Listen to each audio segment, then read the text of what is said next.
రాక్షసుల గురువు ఉసీనుడు. వారే శుక్రాచార్యుడిగా ప్రసిద్ధి చెందారు. తెలియని విద్య లేదు, రాని యుద్ధతంత్రం లేదు, అపారమైన జ్ఞానం, మహాగురుత్వం కలిగినవాడు శుక్రాచార్యుడు.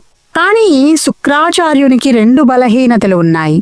ఒకటి సురాపానం, రెండవది తన ఒక్కగానొక్క కూతురు దేవయానిపై అపారమైన ప్రేమ. శుక్రాచార్యుడికి అత్యద్భుతమైన మృత సంజీవని విద్య తెలుసు. దాని ద్వారా దేవతల చేతిలో మరణించిన రాక్షస వీరులను తిరిగి బ్రతికిస్తూ రాక్షస జాతిని సంరక్షిస్తున్నాడు శుక్రాచార్యుడు. మృత సంజీవని విద్య కారణంగా రాక్షసుల బలం పెరుగుతోంది, దేవతల బలం తగ్గుతోంది. ఈ పరిస్థితి దేవతలందరికీ ఎంతగానో ఆందోళన కలిగించేది. దేవతల గురువు బృహస్పతి ఒక ఉపాయం ఆలోచించాడు. ఎలాగైనా సరే శుక్రాచార్యుడి నుండి మృత సంజీవని విద్య సాధించాలి అనుకున్నారు.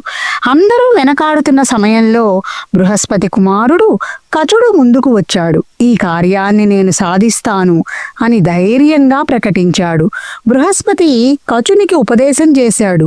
అన్నిసార్లు తెలివితేటలే కాదు, కొన్నిసార్లు తంత్రం కూడా అవసరం. శుక్రాచార్యుడికి కూతురంటే పంచప్రాణాలు. ముందుగా దేవయాని ప్రేమను సంపాదించు అని చెప్పాడు బృహస్పతి కచునితో.